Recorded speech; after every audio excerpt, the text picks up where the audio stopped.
ஆதி என்னும் பராபரையே அன்பான மனோன்மணியே சோதி என்னும் பஞ்சகத்தாலே சொற்பெரிய கரிமுகனே தீது நீக்கும் கந்தவளே திருத்துகின்ற குருநாதர்களே 18 சித்தர்களே பண்பான பரமசிவமே ஓதிய ஜோதிடங்கள் உரைப்பதற்கு நார விந்து வடிவாக நல்ல துணை ஆவீரே.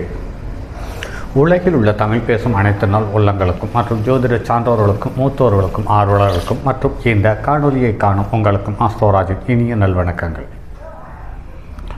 ஜோதிடம், ஆன்மீகம், வாழ்வியல், மருத்துவம் என்ற 4 தலைப்புகளில் தொடர் காணொலிகளாக கொடுத்து வருகிறோம்.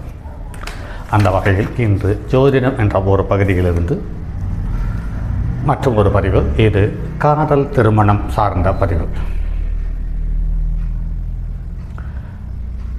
ஒரு ஜாதகத்தில் காதல் திருமணமா இல்லையா, திருமணம் நன்றாக இருக்குமா இருக்காதா, வாழ்க்கை துணையை புரிந்து கொள்ளக்கூடிய தன்மை இருக்குமா இருக்காதா, வாழ்க்கை துணை பகை போல் இருக்குமா, நட்பை போல் இருக்குமா, காதலரை போல் இருக்குமா, காதலியை போல் இருக்குமா, இப்படிப்பட்ட அனைத்து கேள்விகளுக்கும் ஜாதகம் பதில் சொல்லும். ஜாதகம் சரியானவரா, வாழ்க்கை துணை சரியானதா, இதில் யார் பக்கம் தவறு இருக்கும், யார் பக்கம் சரியானதாக இருக்கும் என்பது சார்ந்த அனைத்து தகவல்களுக்கும் ஜோதிடத்தில் உள்ள நவ கிரகங்களும் 27 நட்சத்திரங்களும் 12 ராசிகளும் பஞ்சபோதங்களும் தெளிவாக அடையாளப்படுத்தி சொல்லிவிடும். அதில் சொல்லுவதற்கு போதுமான அளவுக்கு அனுபவமும் அறிவும் ஜோதிடருக்கு இருந்தால் போதுமானது. என்ன சொல்ல முடியும்? எல்லாவற்றையும் சொல்ல முடியும். உறவுகளை சொல்ல முடியும், உணர்வுகளை சொல்ல முடியும், உணவுகளையும் சொல்ல முடியும், உடைகளையும் சொல்ல முடியும், இனத்தையும் சொல்ல முடியும்.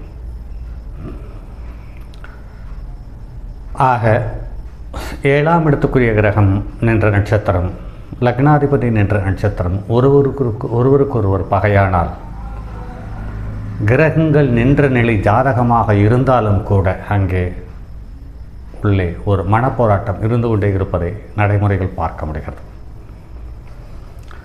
லக்னாதிபதி நின்ற வீட்டுக்கு 7ஆம் இடத்துக்குரிய பாதகஸ்தானத்திலேயோ அல்லது பாதகாதிபதியினுடைய நட்சத்திரத்திலேயோ அல்லது பாதகாதிபதியினுடைய தொடர்புலேயோ இருக்கும் பட்சத்தில் குடும்ப வாழ்க்கையில் வாழ்க்கை துணை பாதகத்தை சந்திக்கிறது. 7ஆம் அதிபதி நின்ற நிலைக்கு எந்த கிரகமாக இருந்தாலும், எந்த ராசியாக இருந்தாலும் அதற்கு மாரகஸ்தானத்தில் ஒரு கிரகம் நிற்கும் பட்சத்தில் அது மாரகத்துக்கு ஒப்பான கண்டத்தையும் பயத்தையும் இழப்பையும் தந்துவிடுகிறது என்பது நடைமுறையில் பார்க்க முடிகிறது. அப்படி இன்று பார்க்கக்கூடிய ஒரு ஜாதகம்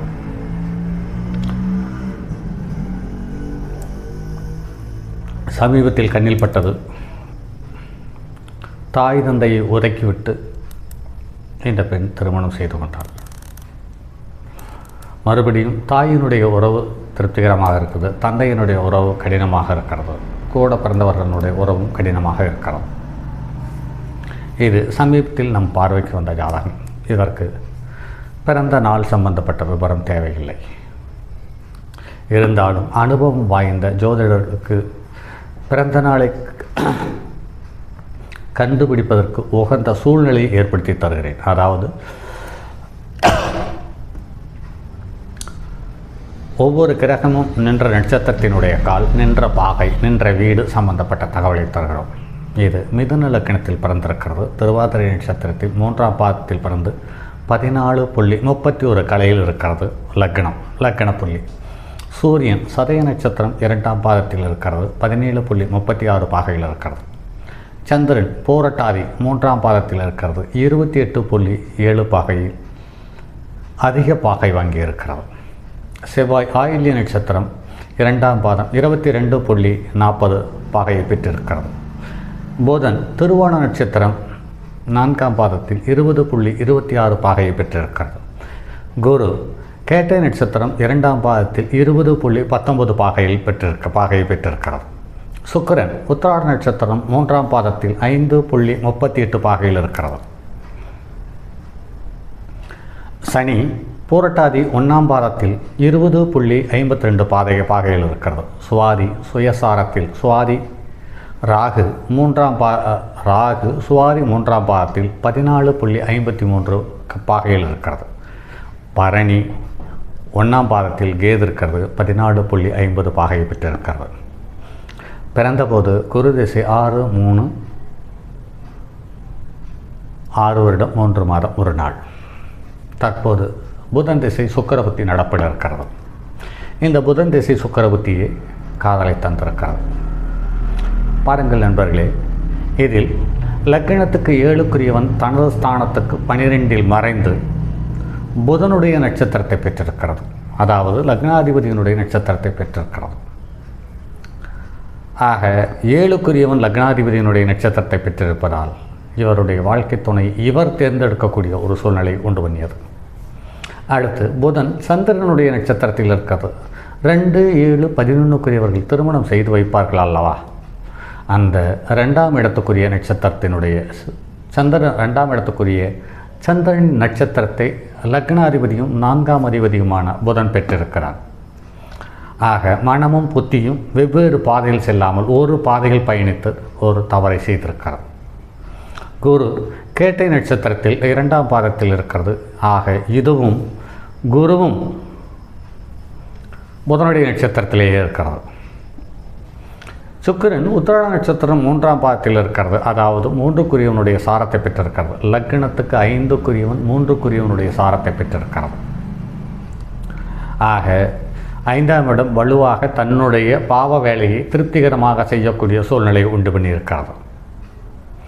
சனி பூரட்டாதி 1ஆம் பாதத்தில் இருக்கிறது. அதாவது குருவனுடைய நட்சத்திரத்தில் இருக்கிறது. குருவுக்கு நட்சத்திரத்தை கொடுத்த கிரகம் லக்னத்துக்கு 6ஆம் இடத்தில்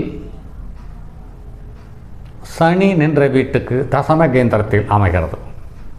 ஆக சனியும் தன்னுடைய இயல்பான பணியை சறுக்கல் இல்லாமல் செய்து முடிக்கிறது. ராகு அந்நிய ஜாதி அந்நிய இனம், அதுதான் 5ஆம் இடத்தில் இருக்கிறது. ஆக இதுவரையில் முன்பின் தெரியாத ஒரு புதிய மனிதனை இந்த பெண் விருப்பப்பட்டு திருமணம் செய்திருக்கிறார். கேது பரணி 1ஆம் பாதத்தில் இருக்கிறது. பரணிக்கு வீடு கொடுத்தவன் கேதுவுக்கு வீடு கொடுத்தவன் நீச்சம். ஆக இவர் அவசரப்பட்டு ஒரு முடிவை எடுத்து அந்த முடிவினால் அவதிப்படக்கூடிய ஒரு சந்தர்ப்ப சூழலை உண்டு பண்ணியிருக்கிறது. இதில் திருமணத்தை செய்து வைத்த கிரகம் 5ஆம் இடத்துக்குரிய சுக்கிரன், லக்னாதிபதியுமான புதன், இவர்கள் இருவரும் சேர்ந்து லக்னத்துக்கு 8ஆம் இடத்தில் இருக்கிறது. ஆக 8ஆம் இடம் அவமானத்தோடு சேர்ந்த திருமணத்தை அள்ளி தந்திருக்கிறது என்பதுதான் நடைமுறை இயல்பு.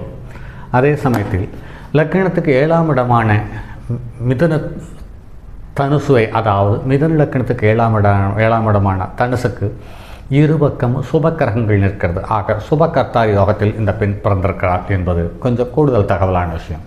ஸோ எந்த விதத்தில் இவர்கள் வாழ்க்கையை தேர்ந்தெடுத்தாலுமே கூட வாழ்க்கை துணை என்பது இவருடைய கட்டுப்பாட்டுக்குள் இருந்து செயல்படுவதற்கான வாய்ப்பு இருக்கிறது. காரணம் என்னவென்றால் செவ்வாய், இது பெண்ணினுடைய ஜாதகம். செவ்வாய் என்பது கலஸ்திரக்காரகன். அவன் ஆயிலி நட்சத்திரத்தில் இருக்கிறான். அதற்கடுத்து 7க்குரியவனும், அதாவது வாழ்க்கை துணையும் கேட்ட நட்சத்திரத்திலிருந்து புதனுடைய நட்சத்திரத்திலே இருக்கிறது. ஆக லக்னாதிபதியினுடைய நட்சத்திரத்திலேயே 7க்குரியவனும் காரகனும் பாவாதிபதியும் லக்னாதிபதியினுடைய நட்சத்திரத்தில் இருப்பது வாழ்க்கை துணையையும் கணவனையும் இவரை இந்த பெண்ணை தேர்ந்தெடுப்பதற்கான சந்தர்ப்ப சூழலை உண்டு பண்ணியிருக்கிறது. ஆக சூரியனும் சனியும் ஒன்று சேர்ந்திருக்கிறது. இது பலமான பாவக்கிரகங்கள் ஒன்றுக்கொன்று எதிரான நிலையிலிருந்து சனி தன்னுடைய சொந்த வீட்டில் சூரியனை வைத்திருக்கிறது. அந்த சூரியன் மிதுன லக்னத்திற்கு 3ஆம் இடமான சிம்மத்தை தான் பார்க்கிறது. அதே சமயத்தில் லக்னத்துக்கு 2க்குரியவன் 2ஆம் இடத்தில் நீச்சக்கிரகம், 2க்குரியவன் தனது ஸ்தானத்துக்கு 8இல் போனான். ஆனாலும் லக்னத்துக்கு பாக்கியத்தில் இருப்பது சிறப்பான விஷயம். பாக்கிய ஸ்தானாதிபதி என்று பார்க்கும் பொழுது சனி அவன் அந்த தன்னுடைய வீட்டிலேயே சொந்த வீட்டில் மூலத்திரிகோண சக்தியை பெற்றிருக்கிறார் என்பது சிறப்பான விஷயம். ஆக பாக்கியம் பலம் பெற்றிருக்கிறது. லக்னத்துக்கு 5க்குரிய சுக்கிரன் இங்கே 8க்கு போய் 8க்குரியவன் தனது ஸ்தானத்துக்கு 2இல் இருப்பது என்பது இந்த காதல் திருமணம் பெரிய பிரச்சனைகளையோ சங்கடங்களையோ உண்டு பண்ணாமல் நடந்திருக்கிறது என்பது நடைமுறையில் பார்க்க முடிகிறது. ஆக ஒரு ஜாதகத்தில் புதனும் சந்திரனும், அதாவது புத்தியுமான புதனும் மனமுமான சந்திரன், இது இல்லாமல் தைரிய வீரியக்காரகனான செவ்வாய், இவர்கள் மூவரும் ஒருவருக்கொருவர் திரிகோணத்திலேயோ ஒருவருக்கொருவர் கேந்திரத்தில் இருக்கும் பொழுது இந்த 3 கிரகம் சேர்ந்து செயல்படுகிறது. ஹார்மோன் கிரகங்களான அதாவது பாலுணர்வு கிரகமான செவ்வாயும் சுக்கிரனும் ஒருவருக்கொருவர் நேரில் பார்க்கிறார்கள். அதாவது கடக செவ்வாயும் மகர சுக்கிரனும் ஒருவருக்கொருவர் தொடர்பு கொள்கிறார்கள். அதே சமயத்தில் செவ்வாயும் புதனும் ஒருவருக்கொருவர் நேருக்கு நேர் தொடர்பு கொள்கிறார்கள் என்பது மேலும் கூடுதல் தகவல். ஆக இவர்கள் திருமணத்திற்கு முன்னாலேயே செவ்வாய் புதன் சந்திப்பு பதிவு திருமணம் செய்து அதற்கு பிறகு காதலனோடு வெளியேறி திருமணம் செய்து கொண்டிருக்கிறார்கள் என்பது கூடுதல் தகவல். ஆக ஒரு ஜாதகத்தில்